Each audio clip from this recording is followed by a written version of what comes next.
নির্বাচন অবাধ, নিরপেক্ষ এবং শান্তিপূর্ণ করতে প্রস্তুতিমূলক মহড়া শুরু করেছে আইনশৃঙ্খলা বাহিনী। ভোটের 2 দিন আগে এবং পরে পুরোপুরি তারা মাঠে থাকবেন। এ সময় পুলিশ, সেনাবাহিনী এবং বিজিবি সহ মাঠে কাজ করবে প্রায় 9 লাখ সদস্য। ডিএমপি বলছে ঝুঁকিপূর্ণ কেন্দ্রে নেওয়া হচ্ছে বিশেষ ব্যবস্থা। আরও জানাচ্ছেন সুমন তানভীর। যৌথ বাহিনীর নির্বাচনী মহড়া অংশ নিয়েছে সেনাবাহিনী, পাশাপাশি পুলিশ, বিজিবি, র্যাব ও নির্বাহী ম্যাজিস্ট্রেট।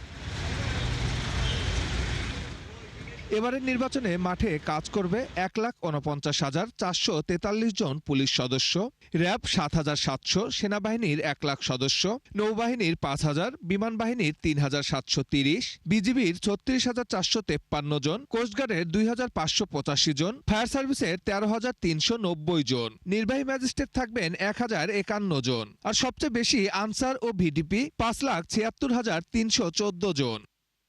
নির্বাচনী সহিংসতায় কোনো গোয়েন্দা তথ্য নেই বলে জানিয়েছে আইন শৃঙ্খলা বাহিনী। নিরাপত্তা নিশ্চিতে নেওয়া হয়েছে বিশেষ পরিকল্পনা।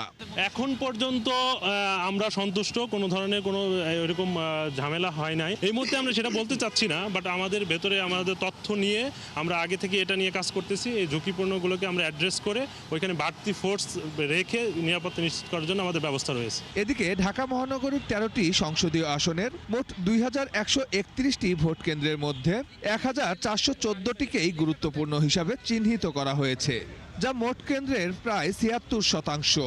ঢাকা মেট্রোপলিটন এলাকায় যেগুলো অবস্থিত সেগুলোকে দুটো ভাগে বিভক্ত করেছি। একটা হচ্ছে অতি গুরুত্বপূর্ণ আর একটা হচ্ছে সাধারণ। এই গুরুত্বপূর্ণ ভোট কেন্দ্র রয়েছে এরকম 1,614টি এবং সাধারণ ভোট কেন্দ্র রয়েছে 517টি। এইগুলাতে আমরা বিশেষ নিরাপত্তা পরিকল্পনা ভোট কেন্দ্র ভিত্তিক কিছু তো থাকবে, এর বাইরে মোবাইল টিম এবং স্ট্রাইকিং টিম থাকবে। নির্বাচনী এলাকা এবং ভোট কেন্দ্র যেগুলো রয়েছে তার আশেপাশে বিভিন্ন স্থানগুলোতে টহল কার্যক্রম জোরদার করবে এর মাধ্যমে। সাধারণ ভোট কেন্দ্রে 16 থেকে 17 জন এবং ঝুঁকিপূর্ণ কেন্দ্রে 17 থেকে 18 জন পুলিশ ও আনসার সদস্য মোতায়েন থাকবে। দুর্গম 25 জেলায় ভোট কেন্দ্রগুলোতে থাকবে 16 থেকে 18 জন। এই সদস্যরা ভোট গ্রহণের 2 দিন আগে থেকে ভোটের দিন পর্যন্ত দায়িত্ব পালন করবেন বলে জানানো হয়েছে।